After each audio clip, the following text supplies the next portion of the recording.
Mark in the count. The swing arm now coming back as our countdown continues.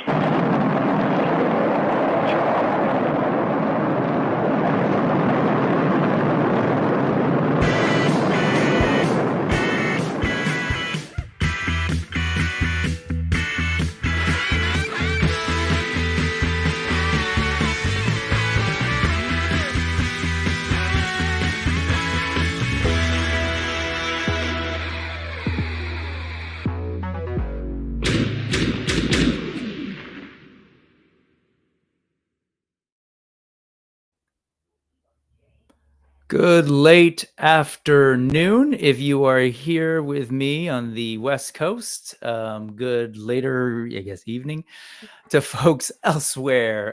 Johnny, remind me, I'm sorry, where are you in the country? Central Pennsylvania, so East Pennsylvania. Coast. Got it. So good evening to you, sir, and thank you so much for joining me today for this episode of the Brick Something Needless Ephemera We Saw, aka BS News, because as I've said before, that's kind of what we do here. There's some newsy bits that are timely, especially today, and I'll share those today. But the rest of it is just kind of us geeking out about stuff. Some things are new, some things are hella old, but it doesn't matter because nerdiness is timeless. How are you today, and how was your sort of Thanksgiving celebration week kind of thing, if you did that? Good. I am well, thank you. Thank you for having me. I'm excited to co-host this with you. Yes, excellent grammar, by the way. Thank you. It's good. Weekend was good. I had a short day on Wednesday, so that's nice. We got a little out early, and then I had Thanksgiving with my mom on Thursday. Beautiful. Turtled on Black Friday because I had enough Black Friday when I worked at Best Buy for over a decade. So I don't leave the house on Black Friday. It does not happen. And then my friends and I had like a Friendsgiving on Saturday. So that was good too.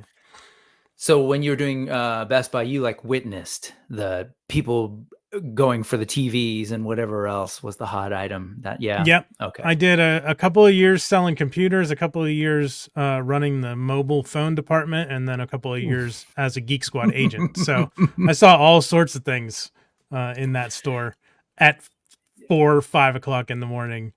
And the year that Target was like, "Hey, we're gonna open at midnight on Black Friday," and everybody was like, "Are you kidding me?" Well, now we have to too.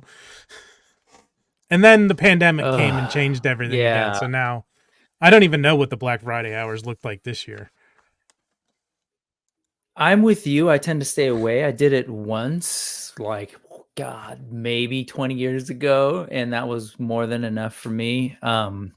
Just because, there are deals, but like, it can get pretty intense. And, I figure it's my money. The money I'd save, I can sort of save on my safety sometimes. Some of them were a little sketchy. But anyway, on that note, let's say hello to everybody here. And I'm super grateful for anybody coming through to even just check out the channel. So, hey, Thanos, thank you for joining us as always. And Thanos is usually real good about sending links. I'm going to try my best to throw in the links myself today ahead of the sort of links that you see at the URL and the QR code, because as I sort of alluded to already, there's some timely things that I want to make sure you all have access to right away. You might want to listen to Ray, who is very in a strong, assertive voice saying, hit that like button. Thanks, Ray. Appreciate that. How's it going, Carol? Thank you for joining. Kayla Silva, go Johnny, go. And I just realized, Kayla, we didn't connect about you potentially coming through to pick up your toy. Because she's in the neighborhood-ish. She went to go meet Mark Hamill. She did. She met a couple of people this weekend. Genmas. Who else? All 4 Hobbit actors from Lord of the Rings. Yes. So, and today we'll figure it out. Today it was William Shatner. Oh, perfect. Did she bring any GTFO swag to be? Or I don't know what she took there, but we're doing a stream for it tomorrow. So we'll be doing a recap stream for her convention experience tomorrow night at 7 Pacific, I believe.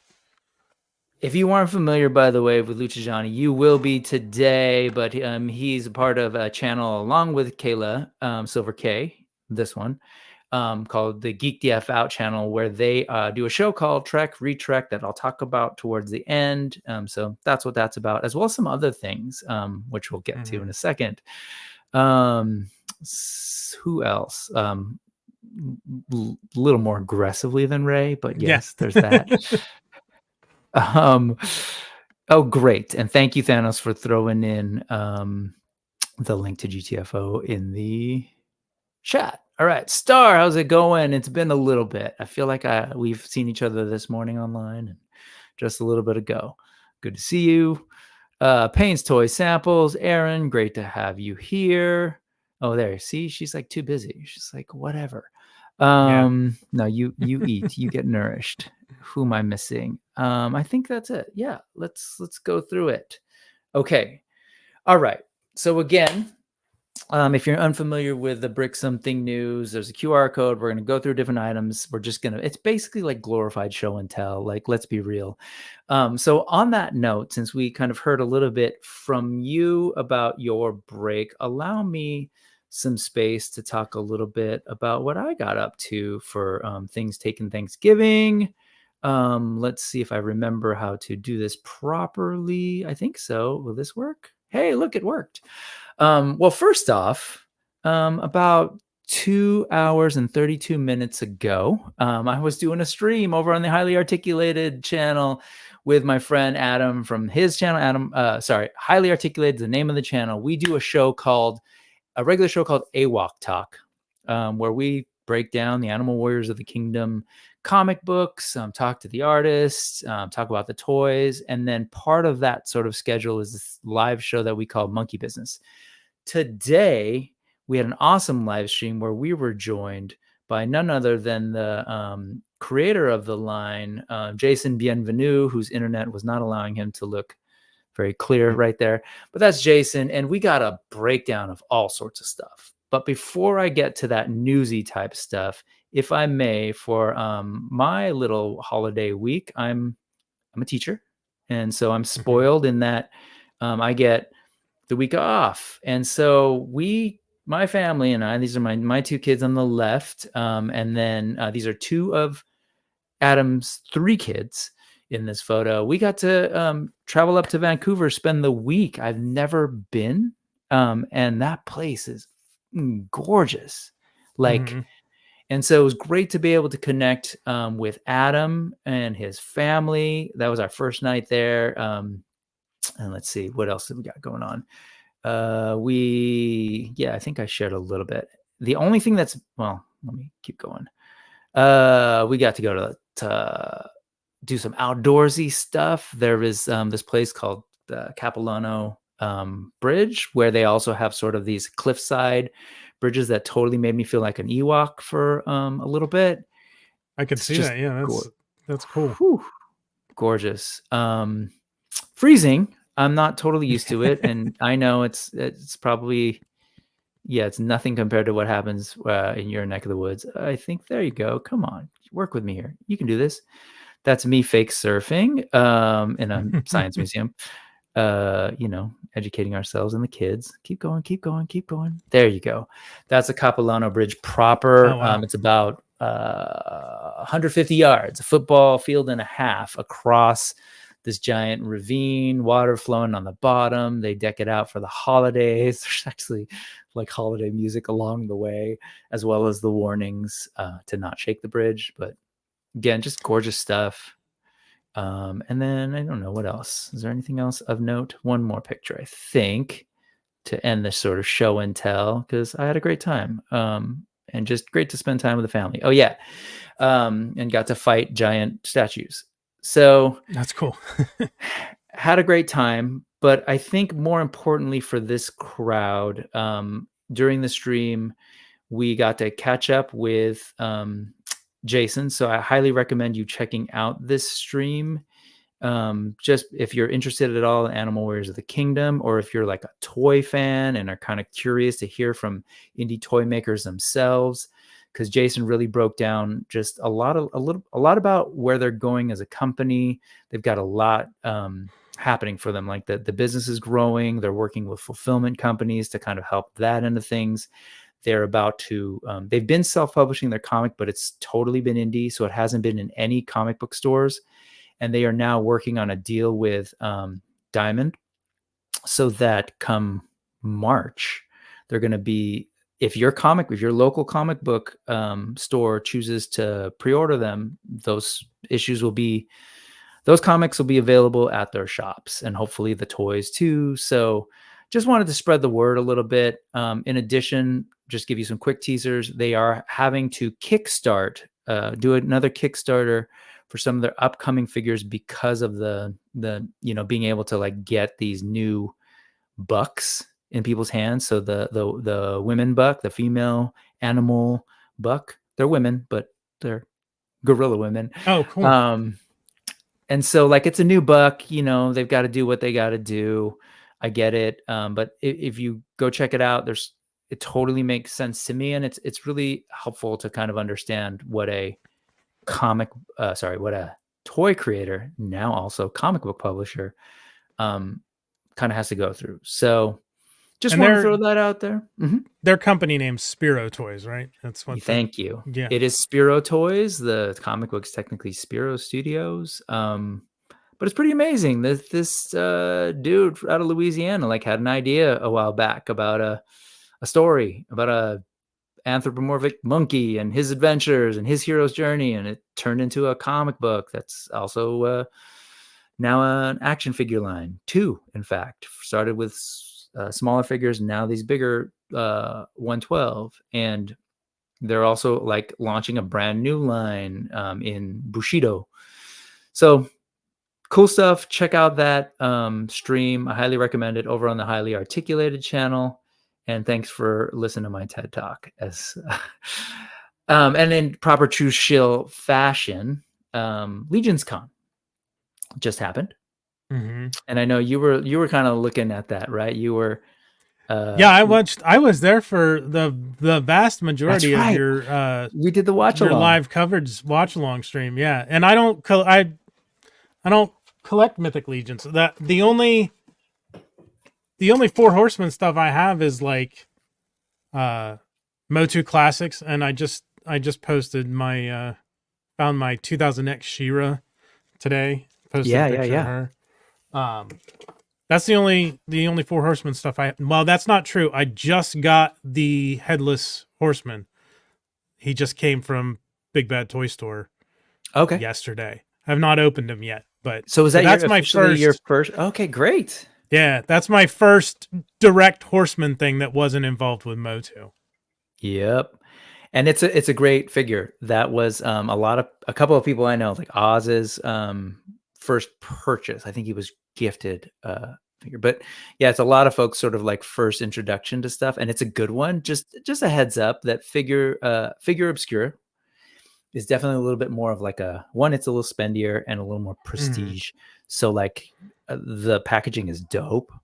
Just know that that's not normal Mythic Legions fare. Yeah. Like, because I know some people are like, whoa, what is it? It like has a, the full on like standy magnetic case. It's beautiful, but just to throw that out there. But anyway, I digress. Legions Con, and you got to see the G-Con watch along with me and Action Figs, where we were watching the Four Horsemen unveil their new wave, right?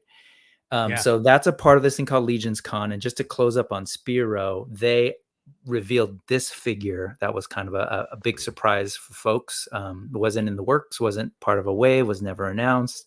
It was specifically to be unveiled at Legions Con.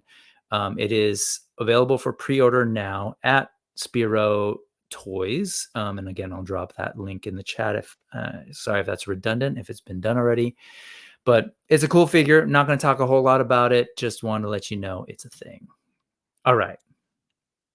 So mutual friend, Chris, Shiny Plastic People, when he saw that you and I were going to be on this, he's like, include this in the news.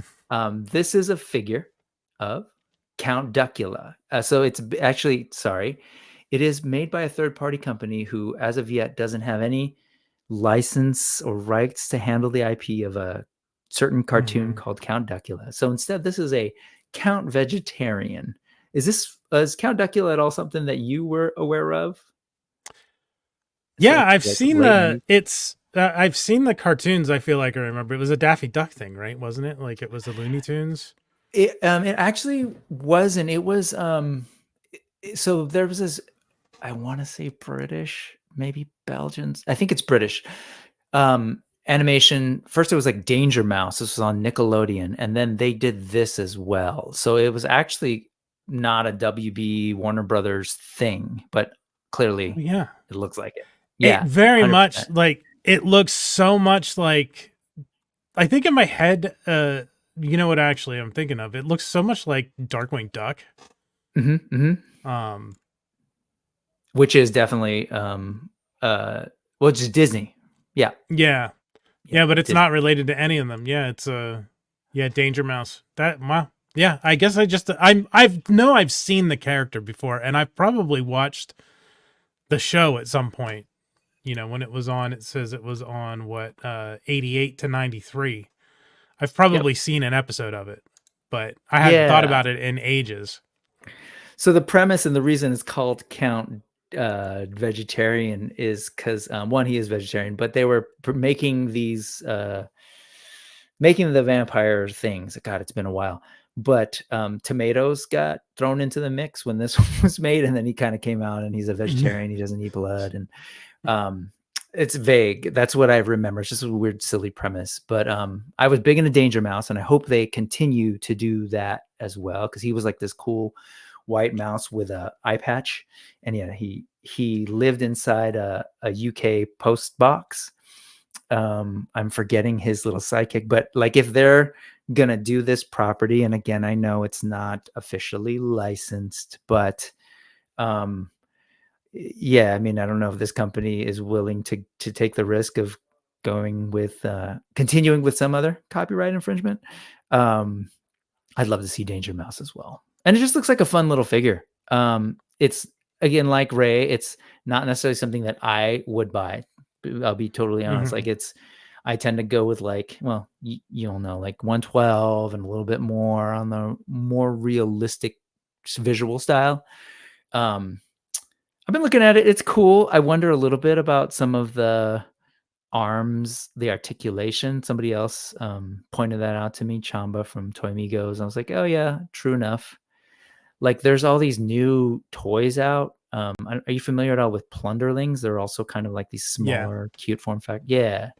I just think of like when we have toys like that now, I would want some of these companies who are doing something similar in that size to maybe take notes, because but that's the thing that gets me with, like, in a similar vein, like the Legends of Dragonor, formerly Lords of Power, like they look great. They're cool figures. I can't get past the point that now we have Motu Origins, which has much better articulation. And these things are these kind of things are more like the Vintage Masters, and I'm like, yeah, they like I might get Legends of Dragonor if they had the Origins style of articulation, but as they are, I'm like, oh, those are cool, but they're not for me because of the static. It's 5 POA. It's a nice throwback, right? Because again, it's like it was intentionally and originally intended to be pulling from the concepts of those early vintage toys, Masters of the Universe toys. So I get that, but I'm with you in that, like, oh man, we have Origins. Like if I still had a vintage Motu collection, if I had vintage Motu figures and had a display with that'd be great. They'd fit right in. They'd be perfect.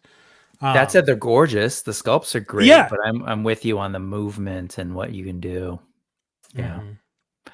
This is cool. Got all these little cute little hands, all these awesome hand gestures. So he'll definitely look cool. All the different faces, right? We got 5 different emotes, if you will. And then the 2 little characters, the bat-like characters. So $45, pre-order at $5K. I know that if you are live with us right now, Thanos has dropped the link to the 5K pre-order page. I think it's like $8 or $9 to pre-order. If you're not familiar with using 5K, $8 or $9. You pre-order, and then just look out for it. They'll email you again when the figure's almost due. They'll say the rest of your payment is due, and then you go from there. So they take $8 or $9 up front, and then Anyway, so here's a question though. It says 1/12 scale and it's $45. Is that 1/12 scale? Is it a 6-inch figure or is it a different size? I looked that up. I want to say it was like close to 5-inch, but let me check.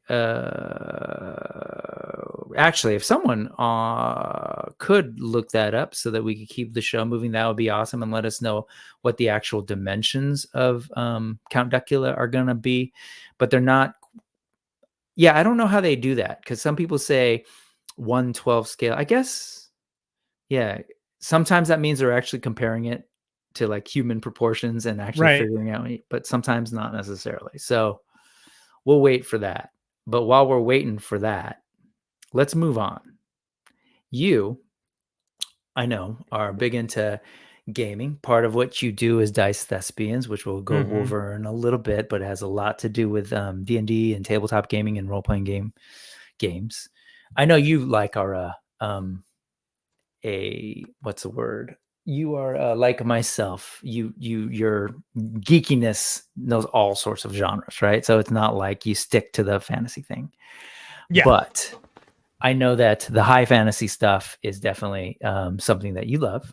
So on that note, we talk toys all the time and like what we want to see. You've got third-party companies who are like, I'm not going to wait for the license. I'm going to do Count Duckula. Yeah. On that note, you have this little project that's a slideshow right now. Do you want to go ahead and explain what's going on with this thing? Yeah, I went down a rabbit hole. I've been saying for a long time that I want like a proper Dungeons and Dragons toy line, and Hasbro has knocked it out of the park with the beasts that they've got. Like I've got both of the owlbears, the Displacer Beast, the Xanathar Beholder, the gelatinous cube is a plastic square. There's not much that you can do with that, but it's cool. Yeah. And they have 2 Dristu-Orden figures that are cool from R.A. Salvatore's Dark Elf trilogies, the books that he's written for Wizards of the Coast. Okay, so almost 5 inches. Yeah. So I'm like, and I was inspired kind of by the Legions Con footage. I'm like, so if a toy line like Mythic Legions and now Cosmic Legions can be successful based on, the Horsemen's own designs with no pre-existing IP, why could not a Dungeons and Dragons toy line done in like the same kind of vein not appeal to more than just people who like D&D? Yep. Because I think a lot of people don't realize the cool designs that exist within the Dungeons and Dragons IP, like because they have so many different campaign worlds like Forgotten Realms, Dragonlance, Planescape, and some of that, if we go into more of the slides, like some of that is on here, especially with the video game Baldur's Gate 3 that just came out and how ridiculously popular that was, and there's no figures for those characters. Well, just seems like a shame. To be clear, like as you can see from the bottom, this is a purely like Johnny's fan concept of like what could be a product line, not at all endorsed by folks. This is all hypothetical. So the quick version, as me sort of like walking through some of the slides. I put the link in the chat, and I'll put that in the news document later for those watching on replay.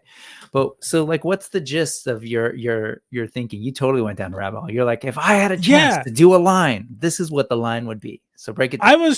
I was trying to think about what would be reasonable for me as a collector to get. And I think a wave with 3 normal 6-inch figures, humanoid figures, 1 minion figure who might be smaller, like goblins and kobolds, would be maybe 4 inches instead of 6 inches because they're not the same height as a human, which could also be a flex slot for other things, which you'll see in there too. And then an oversized thing like the owlbears or beholders that Wizards, that I keep saying Wizards because I'm thinking D&D, Wizards and Hasbro use them interchangeably because they are part of the same whole. Right. The oversized figures that Hasbro has already released, like the Displacer Beast and the owlbears, because there's a lot of cool monster designs in Dungeons and Dragons. Yep. Whew. this was wishful thinking. I'm like, we already have Drizzt Do'Urden, so let's just get the rest of the figures that go with him out of the way. So his companions of the hall, Brunner Battlehammer, dwarf. So he'd be like a half size figure because dwarves are like 4 or 5 feet tall. Right. Caddy Bree would be a human female figure. Regis is a halfling, so he would be even less. Halflings are like 3 feet tall, so he could be like a 3-inch figure. And then Wolfgar would be like a 6-foot barbarian, so that's like a full 6-inch figure.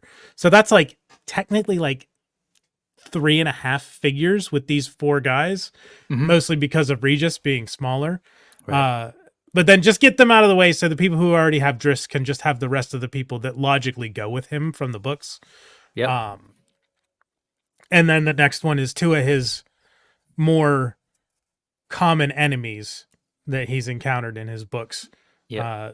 Artemis Entreri is like his nemesis, and then Jarlaxle is a drow rogue that shows up a lot and is one of the favored characters throughout those novels. I'm saying yep.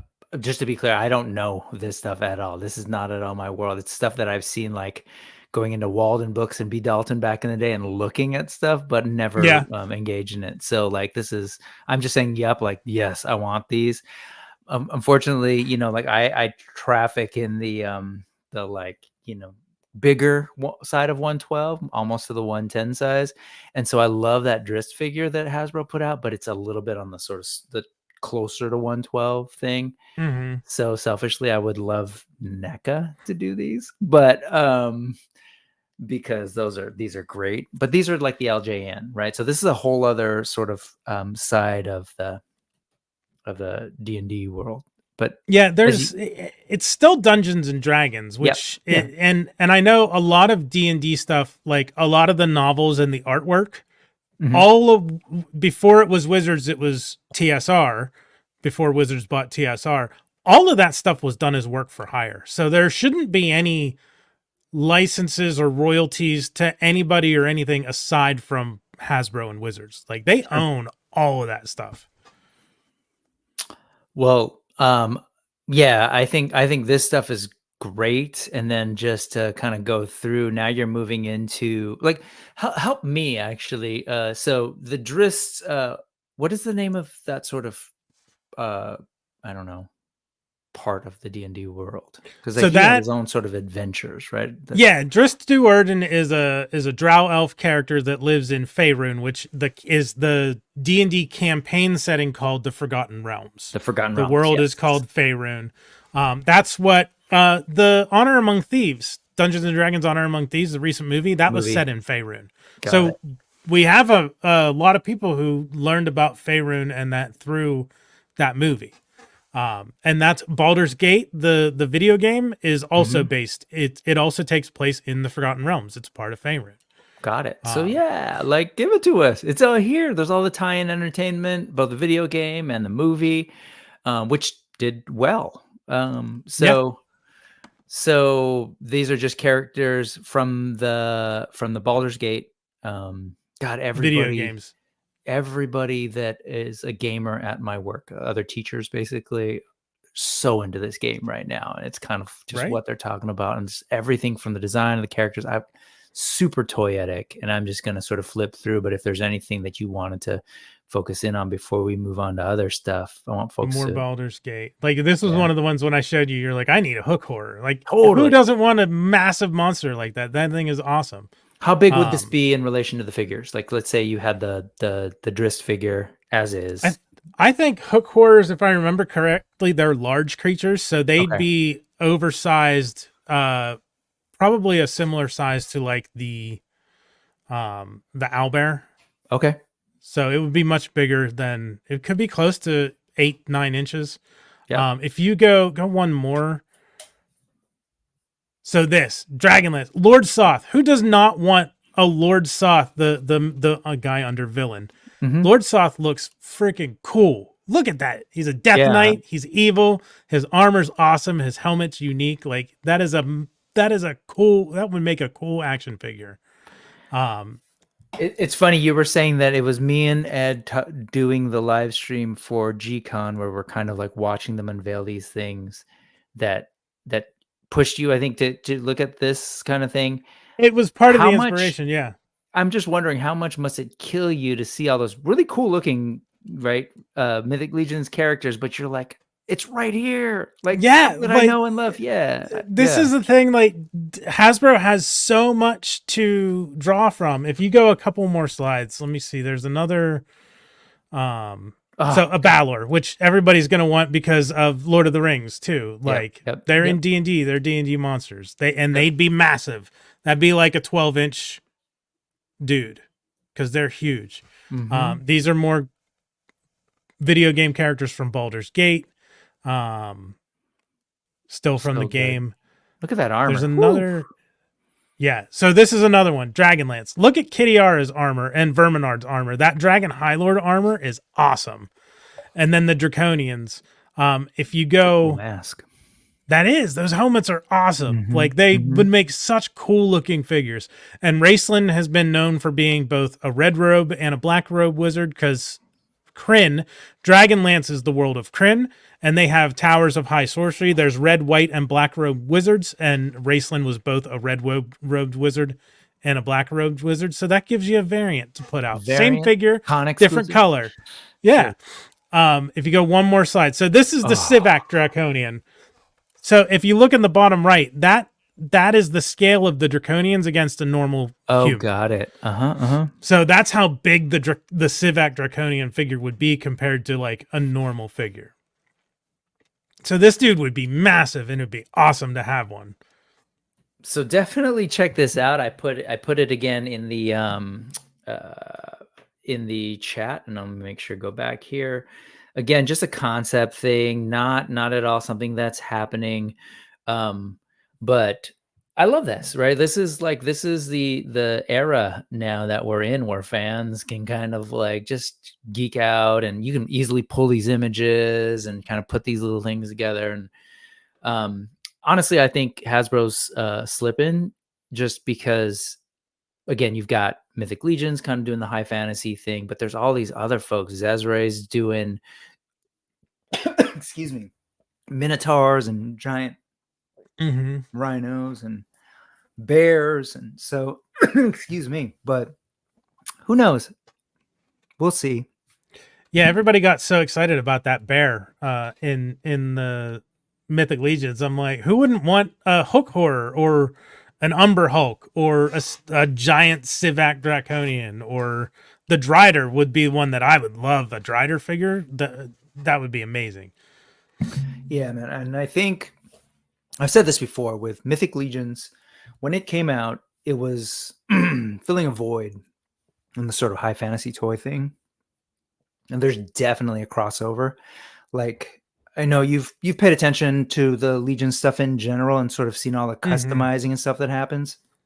A lot of those folks weren't necessarily buying action figures before Legions came. They were, they came from backgrounds doing minis and painting. So it perfectly translated to buying figures and painting them and customizing them and sort of creating their own characters, right?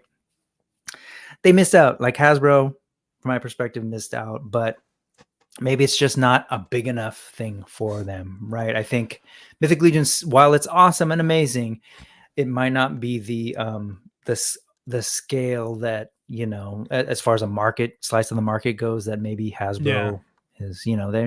They swim in bigger waters. But I love the idea. I appreciate the idea of a fan just sort of going like, hey, let's make this thing. Yeah. Which is well, I was also partially inspired by the real Ghostbusters concepts that I think his name was Alex, the guy put out a couple weeks ago that everybody went nuts over. Like, this is not quite to that extent because these aren't 3D models of sculpts, but this is like a roadmap. This would be if I was in charge of it, if Hasbro came to me and said, hey, this would be my roadmap for that line. Well, hey, spark a conversation and, go from there. And Ray is saying like they have D&D but aren't exploring their IP to the fullest. Shame. Those things look cool AF, 100%. And that was part of it too. Like I said, I think a lot of people, you hear Dungeons and Dragons, you think tabletop role-playing game. You don't think about all the characters from all the novels and everything that was in it that already has these awesome designs that a lot of them are very, toyetic, that word that gets thrown around. So good. All right, Maybe let's go ahead someday. and let's move on. That kind of sets the tone a little bit for the high fantasy thing that we're gonna swim in for a little bit today. So, and of course, this sort of sets up us talking about what we'd seen this week. So this is the newsy sort of section. SH Figure Arts announced that they are doing Freiren, sorry, Beyond the Journey's End. I've only seen 2 episodes of this anime. It's available on Crunchyroll right now, but I'll tell you, it's totally up my alley as a sort of old person now looking at anime. It's a little bit more adult themes, not in the adult like with a rated R version, not at all. More of like a Right, sophisticated, I guess. It's not Are you, ecchi, but yeah. Are you familiar with this at all? I'm not familiar with this. I'm behind on anime. I think I don't know if you're familiar with Record of Lodoss War. Yeah. Back in the That day, is yeah. probably my favorite. I like that. Full Metal Alchemist. I like a lot of the older OVAs. Like Vampire Hunter D, Project Echo, Robot Carnival, Lily Cat, Lensman, like all those Dirty Pair, Dominion Tank Police, like all that stuff is awesome. Yeah, no, absolutely. And I think this is definitely so far 2 episodes. It's less about the action. I'll tell you, the full title is Journey. Oh, what is it? Oh God, Freiren Beyond the Journey's End. The first episode is called Journey's End. Just to give you a tease, not to spoil, but it sort of starts at the end of this character's kind of adventuring career. She's an elf, and elves, as is typical of a lot of fantasy stuff, live nearly forever. And so it's more about a story of her. Oh, you see it here, actually, in their quote. Humans have a short lifespan. I knew that. So why didn't I try to get to know him better? So there's this notion of like her dealing with, it's kind of like Highlander that we saw a little bit in some of the movie and the TV shows, especially, of like coming to grips with the notion that I live forever and all the people that I love and interact with move on. But we're seeing her in this moment of her being kind of stoic about it, kind of like, yeah, no, okay, cool. And being challenged to maybe slow down and think about the meaning of it all, and I'll leave it at that. But it's a really cool story. I was watching it with my 10-year-old, and he's like of the vampire demon slayer variety, action. And I was really surprised that he enjoyed this. The pacing is not at all what he's used to. There's little snippets of flashbacks of adventures, but it comes back to sort of her seeing her former, if you're talking D&D, like people that she would campaign with that are now older, some of them are passing away, and she's wrapping her head around it all. Cool stuff. She's a mage. She does her thing. But as far as this figure goes, like I think I have one SH Figure Arts figure, and they run a little small. They're like true 112. They do. I have the Mighty Morphin Power Rangers SH Figure Arts. They're the only figure arts I have. I got them before Lightning Collection was a thing. It's hard because they're great figures, and they're just like, I almost was like, I'll just keep these and not bother with the Rangers, but they're almost just a little too small for the monsters that came out in Lightning Collection. It's an import. So that, as you saw the Power Rangers, the articulation, like wild, right? Yeah. It's interesting the themes you're talking about with this, because like we mentioned Record of Lodoss War, there was a video game a little while back, Record of Lodoss War Deedlit in Wonder Labyrinth. And it's a Metroidvania style. And don't know if you're familiar with that term, like Metroid and Castlevania, that style of game. They call it Metroidvania. It was a really good game, and it kind of deals with that. It's like, because Deedlit is an elf, and it's kind of a story of Deedlit, like after Parn and Ato and all the other people that she adventured with during that anime are gone. Like, she's the last one left.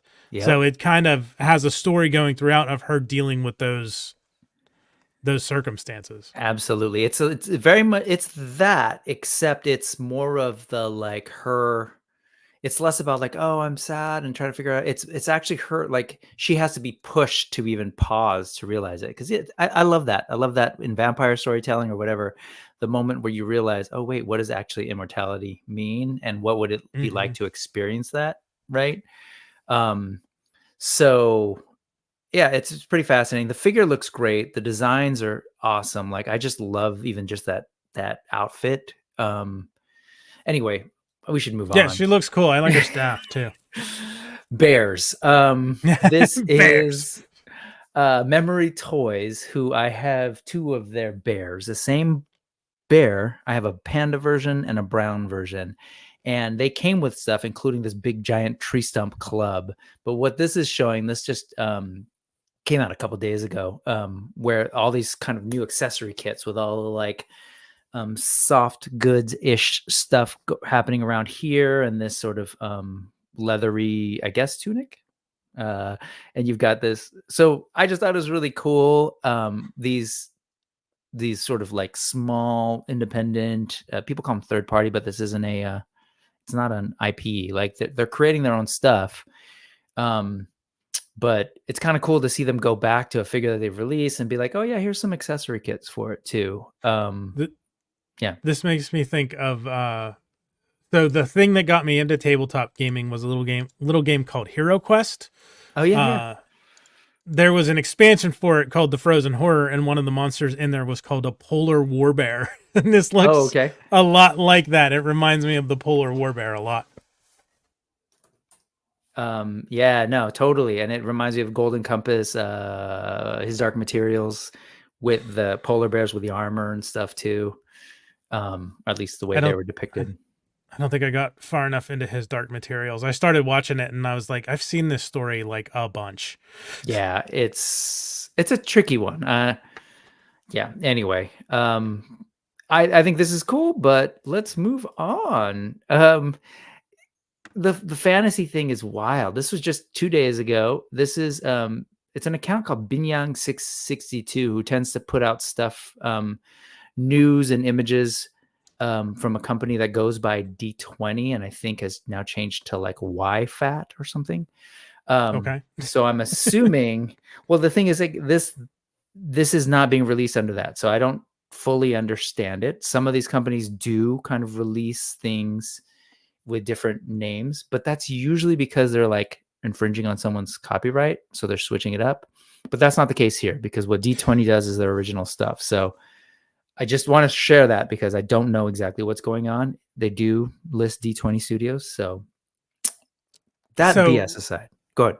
I saw this somewhere. I don't remember where I saw it, but like at first I think I put it thought on the Discord, on the maybe DPL Discord. Yeah. I thought it was a Kratos, like God of War Kratos totally. action figure. But then I'm like, hey, I don't think it is. It because could be very heavily inspired by that. I think he does in the most recent game, but I haven't played them, so I don't recall. Okay. But yeah, I look at that and the art style is very similar. And then you've got the sort of the markings that Kratos has, similar kind of tattoos and markings. I mean, the art style of this, especially this head, isn't my thing. It's a little too like 90s comic book again, which is not a bad thing. I know people like it, but it's like, you know, that extra lines for the sake of extra lines. The hyper detail. Yeah. Wasn't that how they described 2000X was hyper detail? Yes. And I just looked. No, Kratos is bald in everything, so I don't think he ever had hair. He's got that magnificent beard though, but no hair on the top of his head. Yeah, my sense is it's another, you know, fantasy thing. I think this version especially looks great. I'm always intrigued by companies doing new figures because I want to see the engineering and how they pull it off. I'm a little heavy on the half-naked muscly dude in fur side of my collection right now. But this is another thing that's available. It looks, you know, could slide right in with your Mythic Legions for sure, or your LJN, NECA, D&D figs. Cool looking figure. The sculpts. This one I think is great. This one just, it has a little bit of that to the extreme.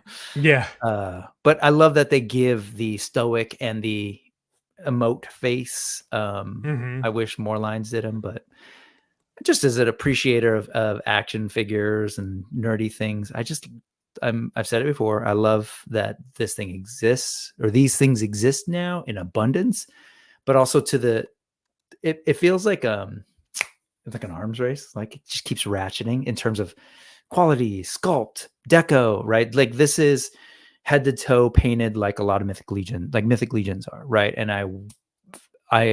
like sometimes I look at some of my other toys and I'm like, oh man, I wish they had that. So if anything, it just kind of like pushes the conversation forward and people get used to it, and we'll see if, I don't know. But It makes me this one particular makes me think like I'm waiting for Zesray to do a reissue of the Combatants for Glory, the wave of women that they did, because I missed out on those. Well, they are releasing some more. There are going to be 2 new women in different armor, so keep looking for those. Rick Jones, don't know if you're kidding, but saying it's the lead singer of Manowar, and I don't think he's in Guar. Too human and not enough bodily fluids on his face. Star thinks maybe it's I don't know. Maybe it is. Maybe this is them. We don't know. And Rick is saying, okay, so it could be. I don't know. I don't think it's the Diablo 3, but Barbarian. That said, let's move on. Okay. Maybe. I do want to share this. This is a Kickstarter that's actually ending in about 14 hours or so. Is this something that looks familiar to you at all? It's called open source tabletop gaming. But this is the Kickstarter, and I'll put it in the chat right now. They got 23 hours. Okay.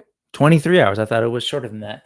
I mean, that's they obliterated their goal. Good for them. Yes. I mean, and it's different in action figures, right? I find that a lot of gaming stuff tends to move pretty quickly, and it's a known thing for Kickstarters to like be used for launching new board games. And I just thought it was a really cool kind of way to like if you have a general like war kind of game that you're trying to run, or like a battle royal like fight thing, that they have the fully funded in 1 hour. They have the sort of like this system that you could use for your games, general enough so that you could kind of like build up your own story, but they have their own rules and system and everything. I'm not a big gamer. I wish I were, but I'm always intrigued by like folks making their own things and kind of like playing with concepts that people are familiar with, but then trying to offer something new to the conversation. I love this, like build a terrain. I'm very much I can get with a theater of the mind kind of thing, but I'm also a very visual person. So I would appreciate this kind of thing, kind of like what you've done with your with the Dice Thespians. You do the visuals and the dungeons and everything. Like I would need that. I don't know. I don't know if this was something at all that you were familiar with or came across. It reminds me of HeroScape was the Hasbro one that was similar to this, and they tried to do a HasLab for it that unfortunately didn't fund for whatever reason. So it is surprising that this one, because it seems similar. Like it was all hexes, and you build your terrain, you have your units.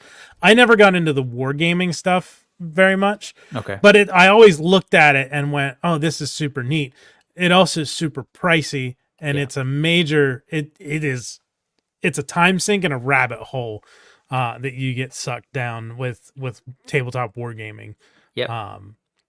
But it's super neat. Like, look at those miniatures. Those look awesome. Yeah, I thought it was really cool. I wanted to give it a little bit of attention. It's not something that's normally in the wheelhouse of what we cover here, but I look at this stuff all the time. So much so that Instagram at this point feeds me stuff that, but I'm really intrigued by like these indie makers doing their thing, nerds becoming makers and toy producers or game makers. So just wanted to share that. We can move on, but that's all. Ends in, what did we say? 20 some hours. 23 hours. 23 hours. Yeah, the original goal was 25,000, and they so far have collected 181,000. So I think this stuff is just amazing. Similarly, this stuff I'm just intrigued by because I want to see more people doing it for action figures, for their displays or for photos. Simple concept, right? You build like a facade that you fit your phone or your iPad in, and you've got yourself a cool little like animated portal. I think that stuff is so cool, and I don't know. I look at like building a dio around it, and then you've got that portal. I don't know how practical this is really from like a gaming perspective. I feel like how often is this thing going to come into play for your scenario, right, or whatever? But I don't know. I mean, they're awesome. Like, it's super cool. It's a really clever idea. Mm-hmm. But it's one of those things, like if you it's one of those things where if your characters are discovering these portals enough, like it makes me think of Elder Scrolls Oblivion, and portals were the whole point of that. So if you've got a game where your characters are constantly going to be coming across portals to either open them and go through them or try to close them, that can be a really cool thing for your dungeon master, game master to have. Right. But I feel like it's one of those things that, like, the first time you see it, the people at the table are going to go, "Oh, that's awesome! Look, wow, you get." And then the third, fourth, fifth time, another portal. All right, what are we going to do? Yeah. And it's like, I mean, it's just a cool effect, and you're like, okay, now what? But I was thinking about it in terms of action figures, and for a cool display or a video or a kind of a thing. I love the idea. I've seen like Hebro has done some stuff for like his Brave Star playset where he customized a console and kind of put his phone in there to get the screens and stuff. I love that stuff. Neat. We all have like old phones laying around that aren't doing anything. Just repurpose them into mini displays. Yeah. Like, that's what I was thinking. Allison said, like, I need my phone. Yeah, no, totally. But like, do you have an old phone? Yeah, that's like, unless you're able to like, trade it in like, or something. But if you're serious, it's basically a video. It's a video on your phone. Yeah. Right. Yeah. If you're serious enough about your display, like I can totally see. I haven't done it yet, but I've thought of using like, and you did the similar thing. You made that brick wall background for the spinning stuff. Like, do something like that with cutouts in it. Put it in front of a TV and put a video on the TV so it looks like I don't know, stars streaking throughout the background or like an aurora, and just that could be your display.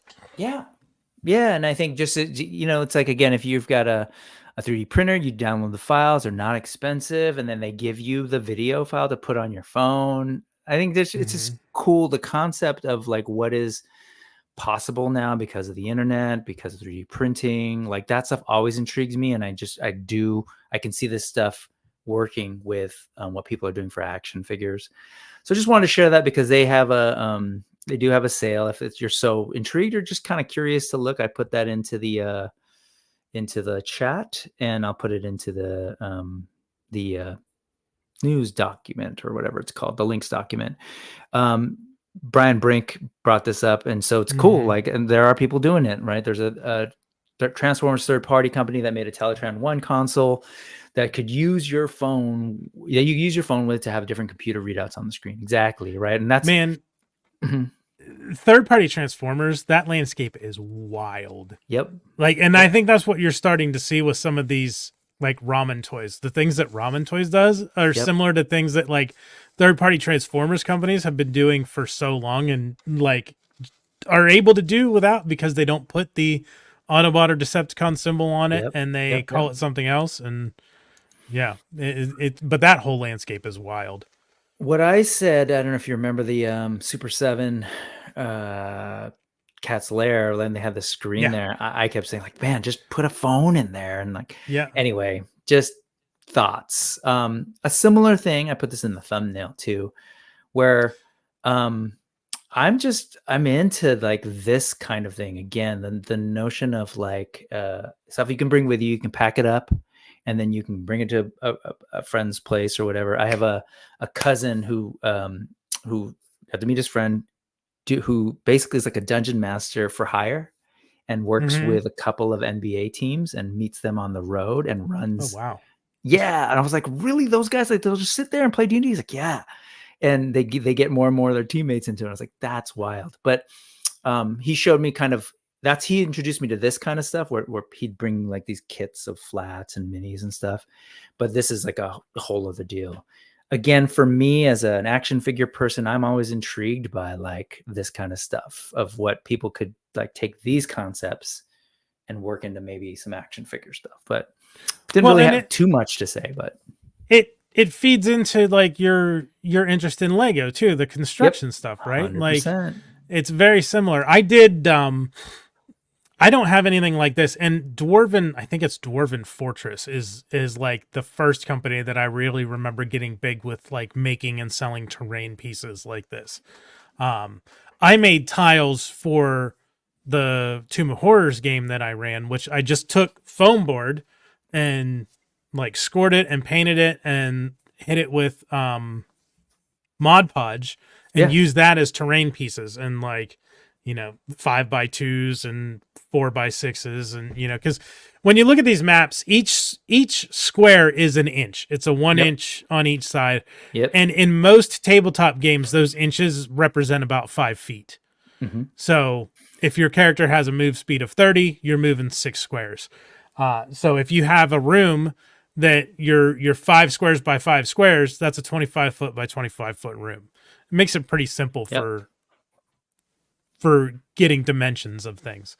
But these are neat. I'm guessing that there's the way the walls are standing up. I'm guessing that there's some magnetic stuff involved here. It is.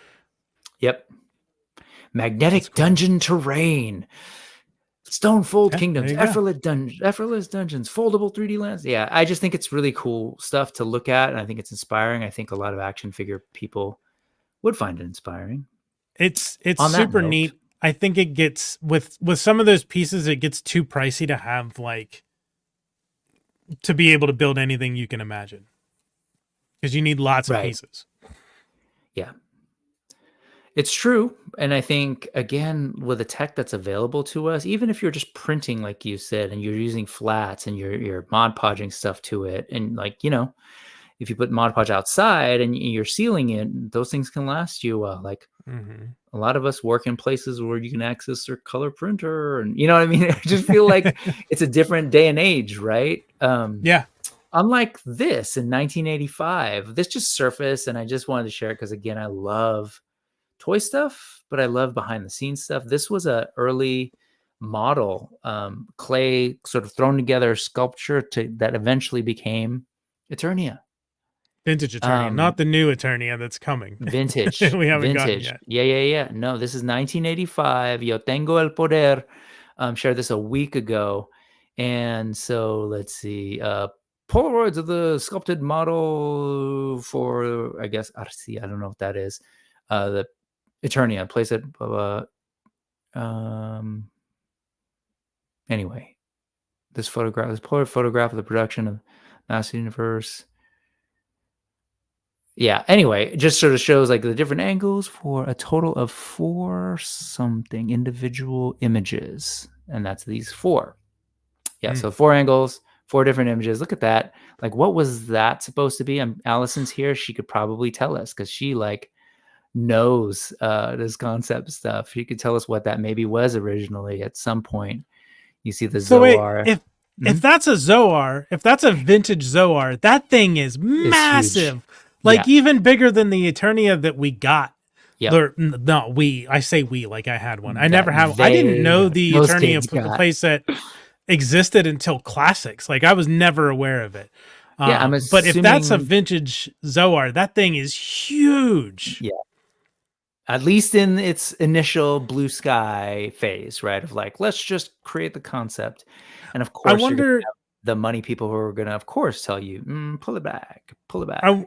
I wonder if that might be like, because I've heard the concept of like 2-ups. So like when they sculpt the prototypes, they're twice the size it's actually going to be. Because it's definitely easier to work bigger. 2-up of Eternia rather than a 1-to-1. But man, yeah, that thing has huge. Well, I mean, they still threw the actual toy in. Like, why would they do that? Unless, I don't know, it's got white wings, so who knows what's going Yeah. on. Yeah, I don't know. But just If cool. Like, I love looking at the sort of production of stuff. Again, this is before 3D printing, folks. This is before, rapid prototyping that we do now.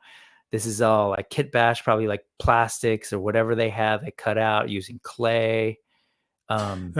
That makes me wonder if like the original Castle Grayskull and Snake Mountain were molded out of clay. How cool would that be to see? That would be amazing.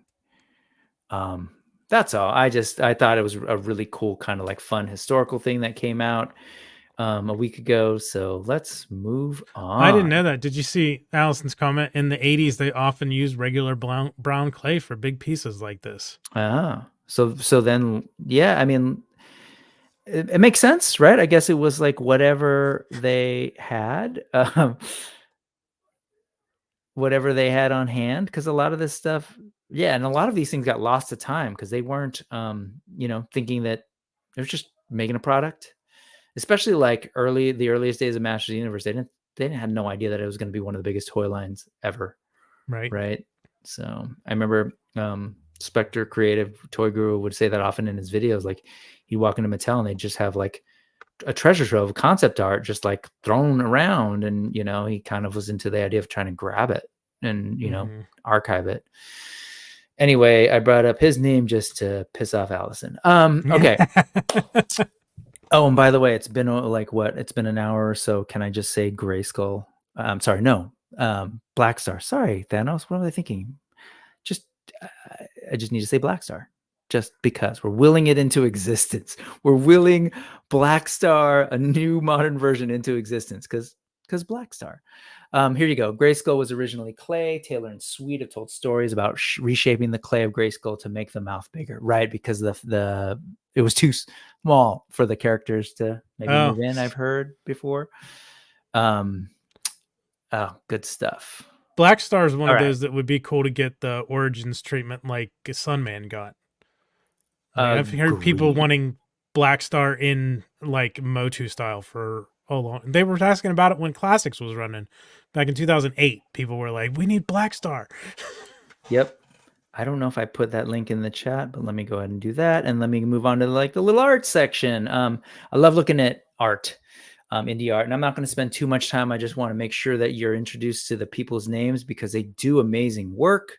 This is Sylvain Runberg, and this is I was a huge Mononoke fan when I saw that film in theaters here in San Francisco. I was just blown away by the concepts of stuff. Even like the first couple scenes are like the idea of like a possessed giant boar. So much of it just captured my imagination. It took the high fantasy concepts that I love and kind of blended it with Japanese culture in a way that is still ultimately fantastic and, not historically accurate, not intended to be like meant to be this fantasy world. And I love it. And this piece of artwork, I think, is just gorgeous. Are you at all, have you seen Mononoke, Princess Mononoke? I have. It's been a long time since I watched it, but all that I can never remember. Is it Ghibli or Ghibli? I've heard Ghibli, but I don't know. Okay. Studio Ghibli. How would they pronounce it? Probably with a hard G. Yeah. No, there's a G. I don't know. All his stuff is iconic at this point. Absolutely. The storytelling is like, yes, visually iconic, right? A real economy of language and of just capturing things that stick in your brain forever. And then the storytelling. But art. This is Tinbot. Just because Monarch is a thing right now. You're getting a lot of cool kaiju stuff happening. I love this sort of like stylized take on Godzilla, and this sort of like radioactive lightning fire thing. Anyway, love it. No real to say. Were you at all a kaiju Godzilla? Oh, dude, I grew up watching. So I grew up watching Godzilla movies, and I had 8.5 by 11-inch spiral bound notebooks that I filled with like city scenes of Godzilla terrorizing cities, destroying buildings, and this is the mashup you never would expect. Ghostbusters with the proton packs, like shooting Godzilla. Oh, And I yes. drew like holes in the side of Godzilla, like you could see Godzilla's ribs where the proton pack was like burning. I did all sort like notebooks full of weird drawings like this, like scenes and whatnot. So I love Godzilla. Godzilla, Yep. Gigan. Gigan is my favorite kaiju. Even more so that like the cybernetic space chicken is just Yeah, it's fantastic. I love the weirdness of it. The buzzsaw in the chest, it's just great. Gigan. You can say it both ways. I say it Gigan. Love it. Love this art. Mega Man was also a thing. I especially cool. love that this was animated. This is by Cortland Ellis. Just check out folks' work and honor them. I think the best way to kind of combat some of the AI stuff is to recognize the people who are making this stuff. Look at this cool little loops. That's cool. And then this is someone who is this is not a new piece. This is a piece of my childhood, but Bill Sienkiewicz, one of my favorite comic book artists ever, favorite artists, period. Kids, like he was doing stuff like this on comic book arts for Marvel Comics, New Mutants, and comic book covers. And we were just looking at this stuff. And then some of it actually made it to the inside of several different books. And this stuff as a kid, because there was the Marvel House style, right? That there's very much a designed look for Marvel books that this totally broke. And it blew my mind as an X-Men reader, as a everything mutants reader. Bill Sienkiewicz is the ish. Like he created characters like Warlock that in this style that cool. later artists were like, had a hard time figuring out like, how do we do this? But for whatever reason, it brought the original art back. I have no real reason to show this is a perfect example of needless ephemera we saw. I just wanted a chance to talk a little bit about Bill Sienkiewicz. Hey, I don't know if I threw 2 links in the private chat. I don't know if you could bring them up since we're talking about art and artists. Yeah. The cool. first one is the profile of the artist. Her name's Alicia Lowry. She's actually, I call her my art friend. Nice. We did an art. I did commissions from her and I did an art trade. So this is her profile. She does a lot of commissions of Dungeons and Dragons parties. She did some fan art that blew up of Disenchanted, the show. The show, the Matt Groening. Yep. Right. Yep. And the second link is a piece that I actually had her commissioned her to do for one of the games I'm running. This one. Well, no, the second link I threw in the chat. Oh, gotcha. If you scroll down more, I can tell you which one it is. That's okay. I can go grab it directly. Let's see. And so really quickly for folks who may or may not be familiar with like the language of games, when you say they commission campaign art, so like people will be like, we've been playing this thing. These are our characters that we've designed, that we've been playing. Can you do a picture of us? Yeah. Which is awesome. So this was one that we did. I made her because I do leather work and I do masquerade masks. Okay. And I made her a mask, and this was her side of the art trade. She did a commission for me. I'm like, I need a modern day paladin. I need a modern day paladin in armor with a motorcycle in front of a cathedral. Like that's what I want. And this is what she came up with, and it was amazing. Yeah, absolutely. This is super cool. Sorry, I was responding both to Ray. Yep, he did the Demon Bear saga, which is because it totally fit with the storytelling. Anyways, yes, and this is awesome. Tell me about the motorcycle.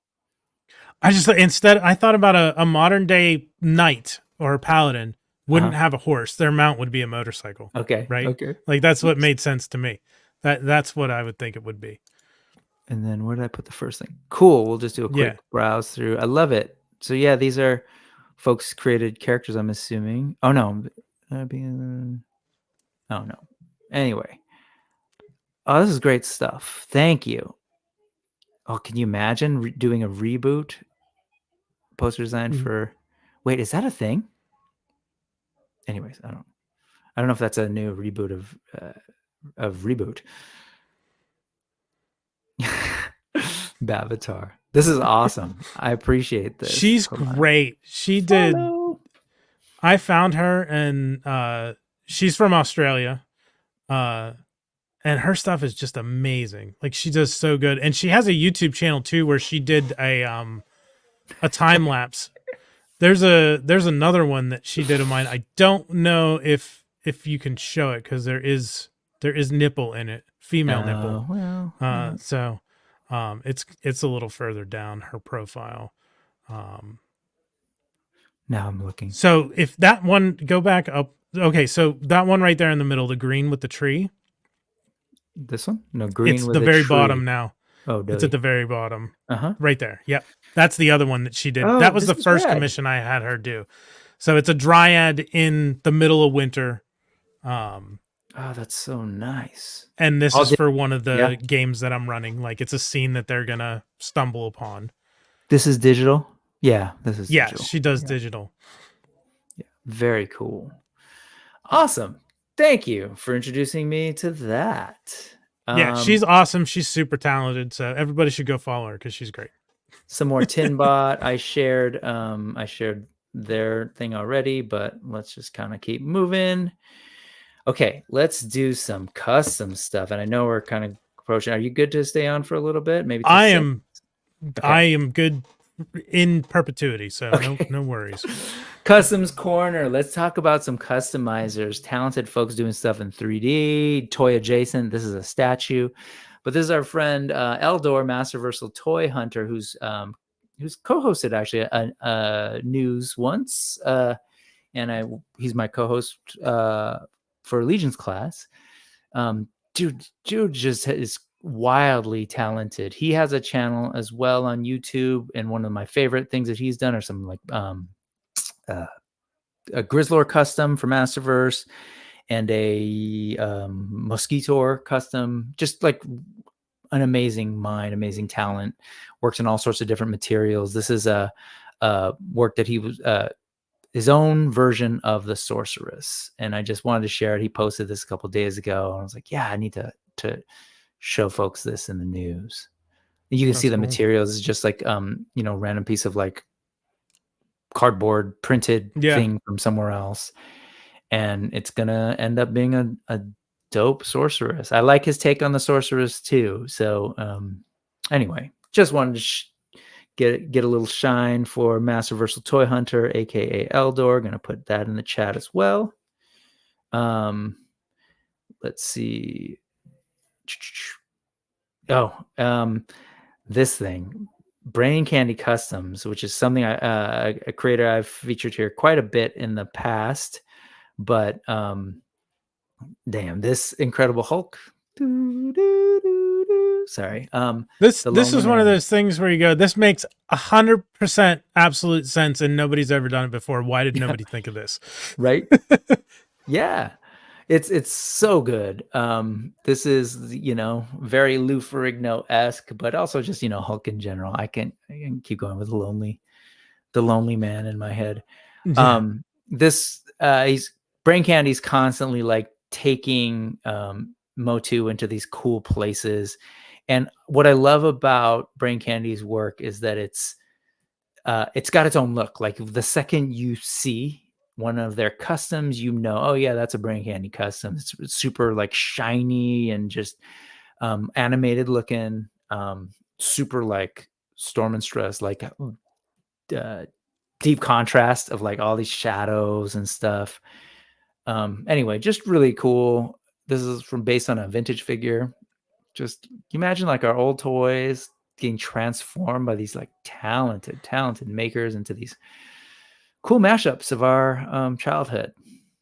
That's similar to like I did the customs of the Mortal Kombat ninjas on Origins Bucks, like Scorpion, Sub-Zero, Reptile, and then I did Evelyn as Melina and Tila as Katana. Yeah, so those crossovers too. Yeah, love it. I love that people are taking that and then like you yourself and Brain Candy doing these mashups. So okay, Actually, one more quick custom, and that would be CB Make, who works a lot in Legion stuff. So bringing it back to that, as you know, Mythic Legions is the high fantasy kind of world and mythos. That's their world, but they have a new line, Cosmic Legions, that takes place in Cosmerium, this sort of far off, distant galaxy fictional fun. So CB Make has taken this Cosmic Legions figure, Novian Lean, and kind of, and this is like a cape from another character from Mythic Legions, Dubon, mixed it up and done this sort of space pirate. He mentions that he's watching Treasure Planet. For those, if you're not familiar, it's a Disney film that didn't get a whole lot of attention and love. It was in an awkward period for the studio, but took what is it, Treasure Island, and kind of mixed in the sci-fi vibe, which led to a weird like sci-fi steampunky thing. And I love this character, and just want to throw out there that Mythic Legions has yet to give us pirates. It seems like it's a world, or I don't know what you'd call it, faction, or I don't know, a type of character type that would just be amazing in Mythic Legions. Again, just I love. There's has to be space pirates, right? There's space pirates and everything. Yeah, one of my favorite characters in the world are space pirates. Han Solo. Yeah. So yeah, I just wanted to share this. It's beautiful. Love the treasure chests too. So CB Make does heads, and so I'm assuming this is one of his heads. And oops, let me go ahead and share that in the.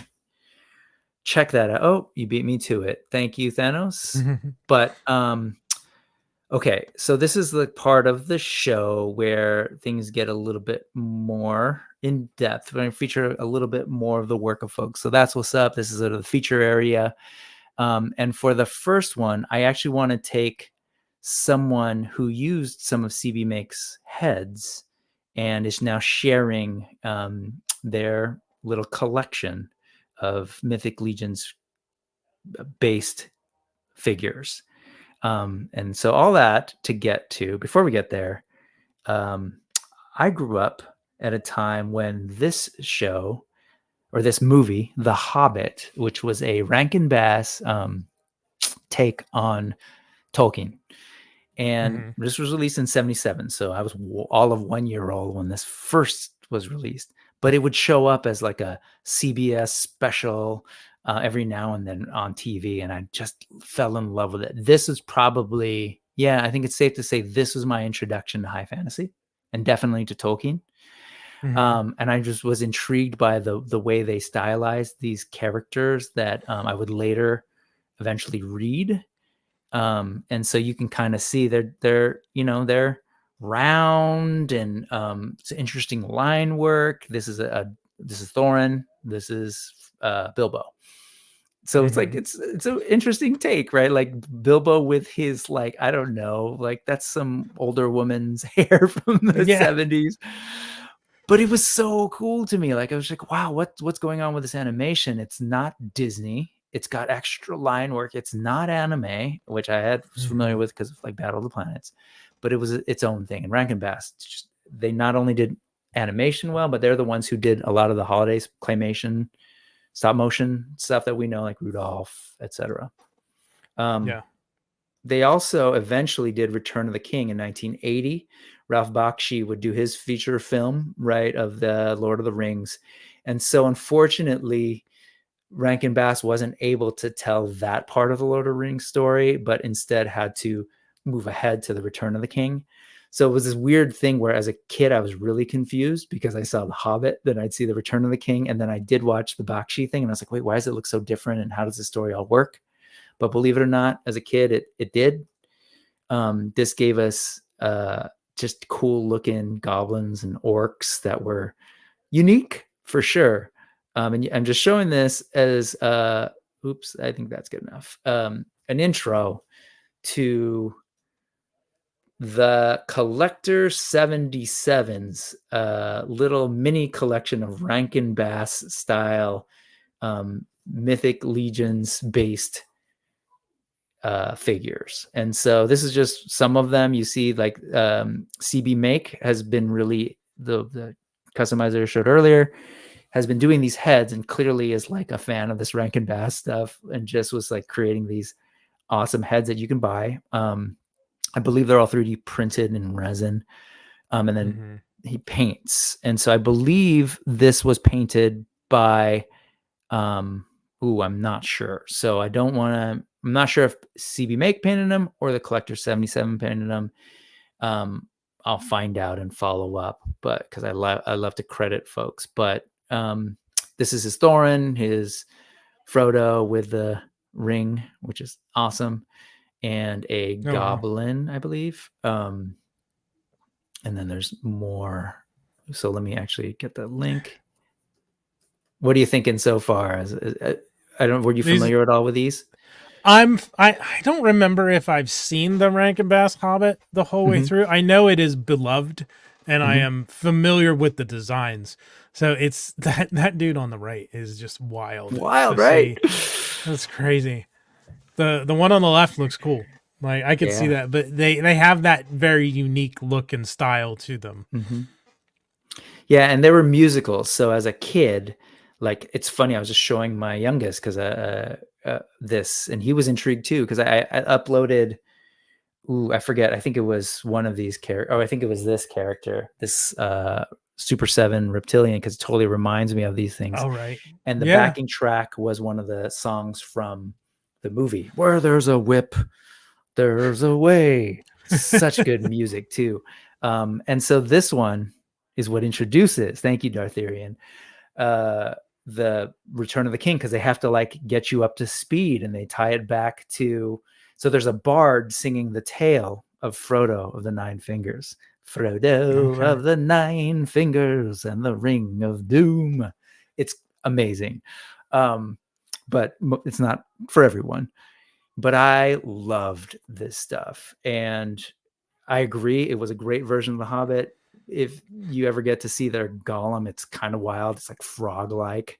But I love it. This is the era we're living in, where you get an indie toy maker like the Four Horsemen, who then create a palette and a parts bank for people to then, sculpt their own stuff and be like, hey, we should have toys of Rankin-Bass, Hobbit, and the Return of the King. Sure. Here's some heads. You want them? Great. And I don't know. We're living in wonderful times. Here's the Goblin King. The 3D printers, like being able to 3D model and then do 3D printing with the resin and the detail that you can get, has been a game changer for these kind of customs. Yeah. It's absolutely been a game changer, and it's and the internet too, I will say. Like, I mean, the fact that we're sitting here looking at this stuff, and that's kind of like, it is a role that like I want to play for sure. I want people to see this stuff, and I want to like celebrate it, and like a lot of folks sell this stuff, so I want you to like go hit them up, and like if you want a Rankin-Bass figure, make it so. That was for you. Again, his Thorin looks amazing. Again, very Mythic Legions like style, so less close to the Rankin-Bass, but still like just works and so good. But we'll leave that. And let's move on to another customizer. Oh, wait. You know what? I'm so sorry, folks. Bad form. Let me put those links in for everybody here while I have you in the chat. And again, all of this stuff will eventually be at the link that's listed there at the bottom shortly after. Sometimes it takes a day, but it'll get there. And I'll usually let people know in the community tab of my channel. So I'll take this moment while I'm doing this to say, if you want to follow up with stuff, definitely subscribe to the channel, hit the like button, and just look out for those community. Those community posts. Medosa Customs. Familiar at all? I know you. I've not seen them before. Okay. So this is new. This was just today. I was looking actually at the Faker, and then I was looking to get these, images ready or the links ready. And this was popped up. I was like, oh man, look at that King Hiss. Like this is, and you can see the process, right? That's a, what do they call him? It's a Red Lantern, but I forget the name of the character, but it's a It says at the McFarlane top, figure. Batrocitus. Oh, okay. Batrocitus. I think it's Atrocitus, but oh no, because this is the Batman version, because everything is Batman in McFarlane's world. But 3D printed head, you can see like all the work that goes into this stuff. I want to take the moment to like highlight it, appreciate it, follow Mendoza Customs. I might have already put it in there, but if I didn't, let me put it in there again. Oh no, it's in there. Yeah, just, kit bashing stuff. This is like, some of this is new with the 3D printing and whatever. Some of this is like, since we've been making models, like Star Wars was made, the Death Star was made, and the Millennium Falcon was made by a bunch of nerds like these folks, getting old model kits, breaking them up in tiny pieces and gluing them, just like Mendoza. You kind of see that. Star Trek 2, plenty of kit bashed starships and Star Trek stuff. Yep. There's the original figure. Oh, McFarlane, you make me laugh. This is his faker. This is what's in the thumbnail, because this thing is, oh my God, gorgeous. Right. I saw this is pretty recent. Yeah, 7 days ago. Yep. The Terminator inspired faker. Yep. Which makes sense. Faker, right? Yeah. Like, absolutely. Love the arm and everything. And this is all this is my jam. This is like Masterverse. I'm into the scale, into the styling, and just kind of neat to see people take those figures and run with it. I hope it helps sell more Masterverse, because such good stuff. And then like, man, if this was the version that they sold us, I would have been all over it. These legs, I want to say, are from a gremlin. Let's see. I've seen a lot of people. There's a spider gremlin that a lot of people have used to customize web store. So yeah, I have one for that exact purpose.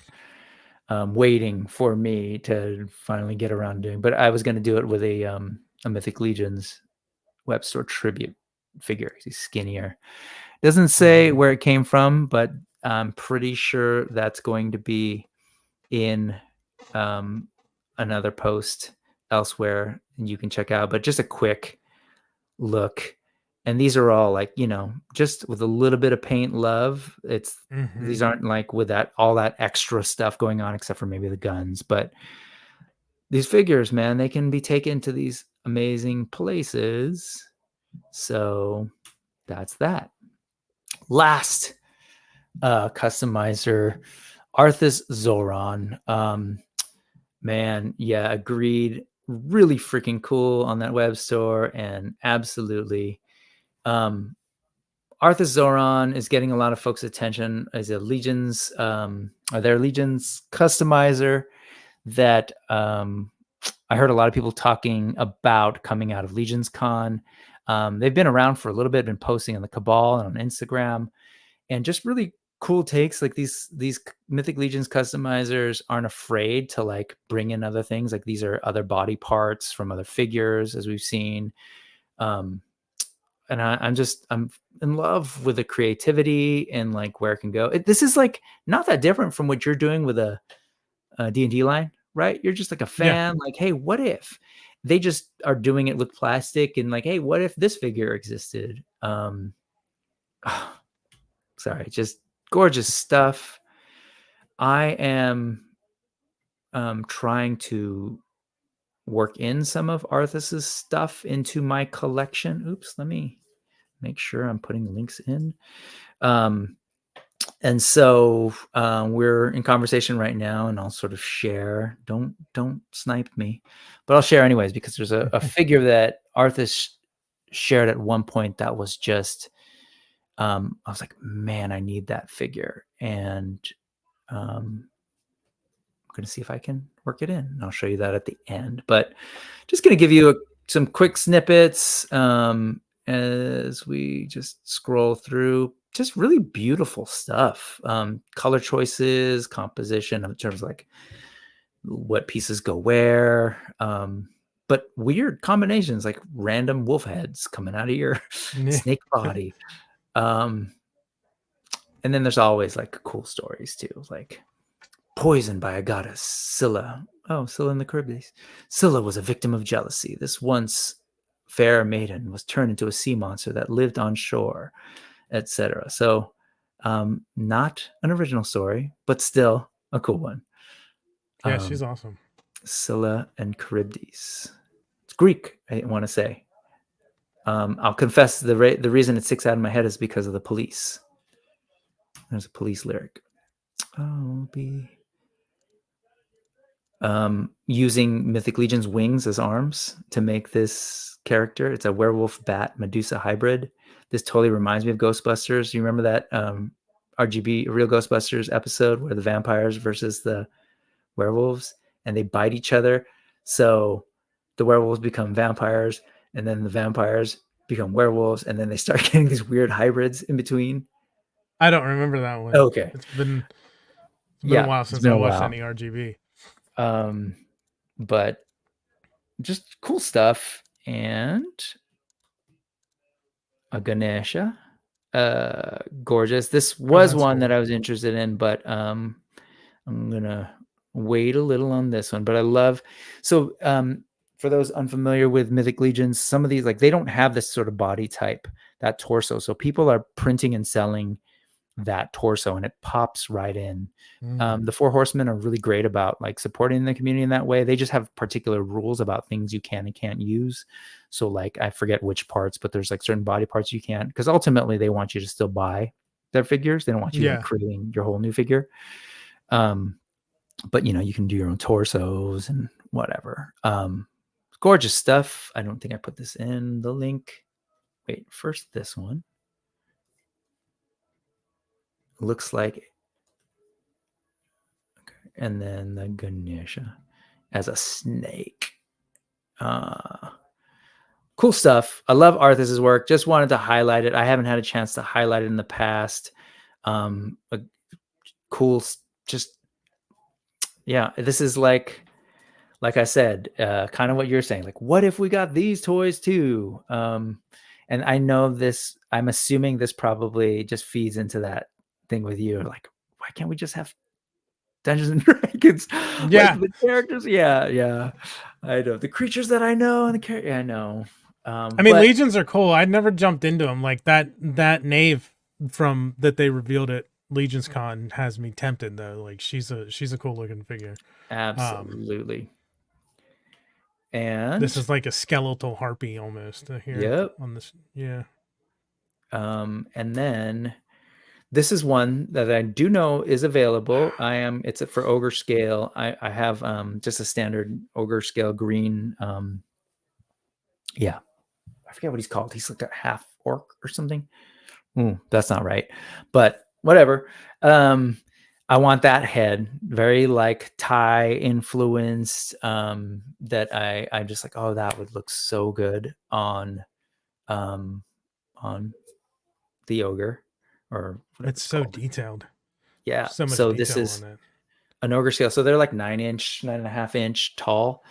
This is the vampire, which I have, and I love the head that's already on it, but I wanted the green one for the more standard figure. Anyway, so there's that. That's one thing that I'm eyeing, and I'll share that. And here's the custom that when I saw, what's going on, Quip? When I saw this was a while ago. But I was like, this is an amazing figure. I want it so for a number of reasons. But I love the idea of sort of a gender fluid kind of like musician / pirate-y character. So this is Arthas Zoran. So this is actually Arthas's thumbnail, or like their avatar, their character, the bardic pirate who liked to travel the high seas, did not fit with the mold of society. He was a unique one who enjoys singing the lore of the seas, always got excited by the vibrant color and light of the gemstone, celebrating life, celebrating oneself, celebrating pride, because this dropped during Pride. And Head and Torso by Planetary Dog Toys. The loot is by My Action Figure Customs. And then the harness is something from Max Bird, real leather. You see the strap there. But when I saw this toy, we don't get, again, different body types. So this torso is not one that we have. So, and it's built on the body that's usually used for either elves, like thinner elves, or women, or goblins. And so I love this character and am trying to acquire it for my collection. And here's the sort of work in progress. That's awesome. Yeah. All right. So we did get pronouns. They did use he, but but there's a fluidity there. And ogre scale, yeah, Rick. Ogre scale are the big ones. I love it too. I've said this before. I figured, I love the variety on my shelf, having like one or two bigger figures, but it's so bad that I have so many ogre scale now that it looks like just a different toy line almost. Like, oh, you a 1/6 collector too? No, those are just my big people. Anyway, those are the big boys. That's the big folk. Let's see. So we're still in That's What's Up. This is where we still sort of feature folks. And the last person I wanted to feature was this guy named Johnny Lucha. Lucha Johnny? Luchador Johnny. So you, as I said earlier, you are with both Dice Thespians, and you've got your own channel, and it's a podcast elsewhere. And then Geek the F Out. And can you tell us a little bit about Dice Thespians? It's a bunch of us who play and stream tabletop role-playing games, and all of the players are professional actors or voice actors. And they have their own show that they stream on.